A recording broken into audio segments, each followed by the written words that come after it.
আমরা এই পর্বে দেখব HTML ফরম্যাটিং, মানে HTML এর টেক্সটগুলো কীভাবে বিভিন্নভাবে ফরম্যাট করতে হয়, যেমন বোল্ড, ইটালিক, সেগুলো নিয়ে কথা বলবো। তো ফরম্যাটিংটা কী আসলে? আমরা যখন ওয়ার্ড প্রসেসর ইউজ করি, ওয়ার্ড প্রসেসর বিভিন্ন ধরনের ফরম্যাটিং দেখেছি। যেমন মাইক্রোসফট ওয়ার্ডে যদি যারা কাজ করে, যেমন এইখানে এই টেক্সটটা তৈরি করা হয়েছে, এটা একটা বোল্ড টেক্সট, এখানে একটা বড় টেক্সট, এখানে আবার একটা ছোট ছোট টেক্সট আছে। এই যে জিনিসগুলো করা হয়, বিভিন্ন ফরম্যাট করা হয়, এই ফরম্যাটগুলো HTML ডকুমেন্টে কীভাবে করা হয় সেটা আমরা এখন দেখব। যেমন বোল্ড টেক্সট একটা ফরম্যাটিং আছে, আমরা একটা পার্টিকুলার টেক্সটকে এখানে যদি দেখি ওয়ার্ড ইউজ দ্য বোল্ড, মানে হচ্ছে এরকম লেখা আসবে। সো এই বোল্ড যদি করতে চাই তাহলে আমরা HTML কি ইউজ করব, এই বি, এই ট্যাগটা ইউজ করব, বি তারপর /b, এই ট্যাগটাকে ইউজ করব। বি মানে হচ্ছে বোল্ড। তো এই ট্যাগের মধ্যে যা লিখবো সব কিছু এরকম বোল্ড হিসাবে দেখাবে। যেমন এখানে আমরা এক্সাম্পলে দেখেছি দ্য ফলোয়িং ওয়ার্ড ইউজে, এই যে বোল্ড ট্যাগ তার মাঝখানে বোল্ড লেখা হয়েছে, দেখে এটা বোল্ড হয়ে গেছে, টাইপ ফেস। তো এইভাবে আমরা কোনো টেক্সটকে যদি বোল্ড করতে চাই বি ট্যাগের মাধ্যমে বোল্ড করতে পারি। যদি ইটালিক করতে চাই তাহলে আই ট্যাগের মাধ্যমে আমরা ইটালিক করতে পারি। যেখানে আমরা যে অংশটুকু আমরা ইটালিক করব তার আগে আমরা আই লিখব, আই ট্যাগটা লিখব, ওপেনিং ট্যাগ, তারপর আই ক্লোজিং ট্যাগটা লিখব, তার মাঝখানে যা থাকবে সব ইটালিক হবে। ইটালিক মানে হচ্ছে একটু বাঁকা ধরনের লেখা। তারপর হচ্ছে আন্ডারলাইন টেক্সট। আমাদের অনেক সময় টেক্সটগুলোকে আন্ডারলাইন করতে হয়, যেমন আন্ডারলাইন, লেখার নিচ দিয়ে আন্ডারলাইন থাকে, এরকম করতে হলে আমরা যে ট্যাগটা ইউজ করব ইউ ট্যাগ, ইউ/ইউ। তো এটা মাঝখানে যা থাকবে সব আন্ডারলাইন হয়ে যাবে। তো এখানে যদি আমরা প্যারাগ্রাফটা দেখি, the following words used you underline you, এর মাঝখানে যে আন্ডারলাইনটা আছে তার জন্য এটাকে আন্ডারলাইন হয়ে গেছে। তো এইভাবে আমরা আন্ডারলাইন টেক্সট করতে পারি।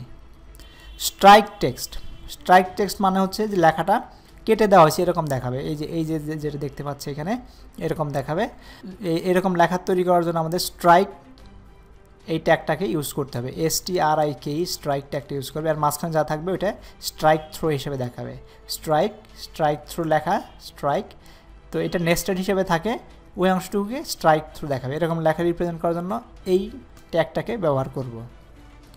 মনোস্পেস ফন্ট মানে হচ্ছে যে আমরা যারা টাইপ রাইটার দেখেছি, টাইপ রাইটারের লেখার মতো লেখা যদি আমরা দেখতে চাই, সবগুলো বর্ণের সাইজ এক হবে, তো ওই রকম লেখা লিখতে হলে আমাদের যে ট্যাগটা ইউজ করতে হবে টিটির মাধ্যমে আমরা ওই রকম ব্যবহার করতে। যেমন এটা হচ্ছে মনোস্পেস ক্যারেক্টার, অন্যান্য ফন্টের সাথে আলাদা। মনোস্পেস এখানে ডাব্লিউ এর সাইজ ওয়েট কিন্তু বড় ওর চাইতে, কিন্তু মনোস্পেসে সব কিছুর ওয়েট একই সমান, সবগুলো ক্যারেক্টারই একই সমান দেখাবে। তো এরকম লেখা লিখতে হলে টিটি ইউজ করব, টিটি মনোস্পেস টিটি। তারপর সুপারস্ক্রিপ্ট টেক্সট মানে হচ্ছে যে আমাদের উপরে লেখা থাকে, যেমন x⁴ যদি লিখতে চাই, x⁴2 এরকম যদি লিখতে চাই তাহলে আমাদের সুপারস্ক্রিপ্ট লেখা SUP এই ট্যাগটাকে ব্যবহার করতে হবে, তাহলে ওইটাকে উপর দিক দেখাবে। যেমন এখানে দেখা যাচ্ছে ফলোয়িং ওয়ার্ড ইউজ সুপারস্ক্রিপ্ট, এটা এখান থেকে একটু উপরের দিকে উঠে গেছে। তো এটা দেখার জন্য SUP/SUP, the SUP superscript SUP। যদি এরকম x² লিখতে চাই তাহলে x, যেমন এরকম লিখতাম PX, তারপরে SUP, এভাবে 2/SUP/, তারপর হচ্ছে P ক্লোজ, তার মানে হচ্ছে এইভাবে x² লেখা দেখাইতো। তাহলে এটা সুপারস্ক্রিপ্ট। আরেকটা হচ্ছে সাবস্ক্রিপ্ট, যে লেখাটাকে নিচের দিকে দেখাবে, নিচের দিকে। অনেক সময় আমরা এরকম লিখি না, x1, x2, x3 নিচের দিকে, এইরকম লেখাগুলো রিপ্রেজেন্ট করার জন্য এই ট্যাগটাকে ইউজ করতে হবে। এটা লিখলে এর ভিতরে যা থাকবে সেটাকে নিচে দেখাবে, যেমন সাবস্ক্রিপ্ট, এর মাঝখানে আছে, সুতরাং এই লেখাগুলোর সাথে নিচের দিকে দেখাচ্ছে। তো এটা লেখার জন্য যদি হইতো তাহলে এখানে 1 লিখলে, যেমন এখানে যদি x লিখতাম আর এখানে যদি 1 লিখতাম তাহলে এরকম x1 দেখাইতো, x1, x2 এইভাবে রিপ্রেজেন্ট করার জন্য সাবস্ক্রিপ্ট টেক্সট ইউজ করা হয়।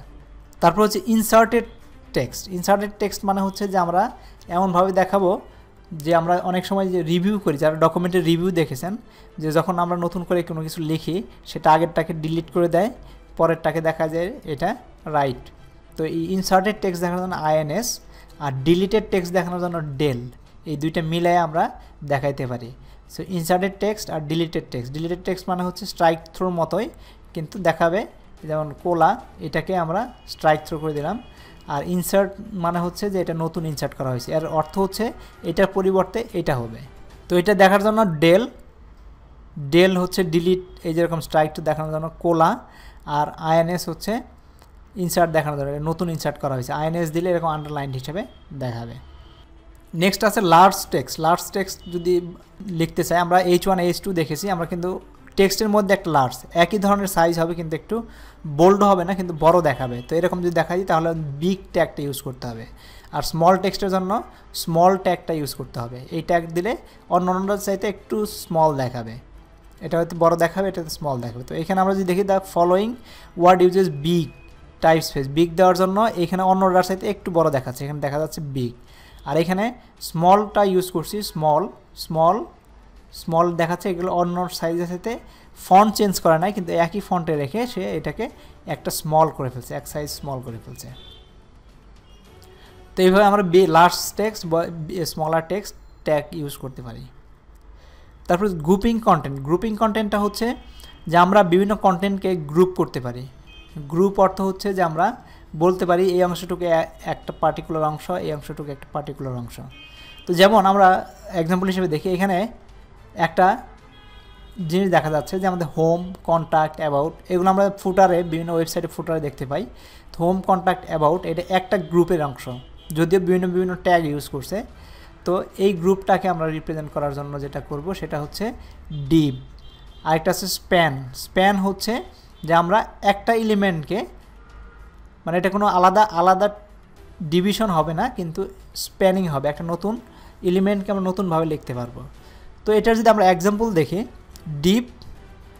ডিভের একটা আইডি মেনু, অ্যালাইন, মিডিল, একটা ডিভ তৈরি হলো, ডিভ শুরু হবে, ডিভ শেষ হবে, ডিভের মাঝখানে যা থাকবে সব এরকম দেখেন, এইচরেফ হোম স্ল্যাশ এইচরেফ, এগুলো নিয়ে আমরা পরে কথা বলবো। এই এটা কি, কন্ট্যাক্ট, অ্যাবাউট। তো এটা পরপর দেখাবে, এই ডিভের মাঝখানে যা থাকবে সব পরপর দেখাবে। আর div id content, align, left, BG colour, তারপরে এই P5 অ্যাকচুয়াল কন্টেন্ট ব্লা এগুলো আমরা দিয়েছি। তো এইভাবে আমরা ডিভটাকে ব্যবহার করতে পারি। ডিভ মানে হচ্ছে একটা ডিভিশন তৈরি করা, এটা প্যারাগ্রাফের মধ্যে আবার ডিভিশন তৈরি করতে পারি। যেমন আমরা একটা ডকুমেন্টকে যদি ভাঙি, এটা একটা ডিভিশন, এটা একটা ডিভিশন। তো এরকম ডিভিশন তৈরি করার জন্য ডিভ। তো ডিভ নিয়ে আমাদের বিস্তারিত আলোচনা করব পরের ভিডিওতে। তো এটা হলো ডিভ। আর স্প্যান হচ্ছে যে span element on the other hand can be use to group inline elements only. আগে হচ্ছে ডিভ দিয়ে আমরা কী করলাম, অনেকগুলো এলিমেন্টসকে আমরা একসাথে করলাম, আর স্প্যানের মাধ্যমে একটা লাইনের ইনলাইন এলিমেন্টকে আমরা একসাথে করব। So if you have a part of the sentence or paragraph which you want to group together, you can use the span element as follows.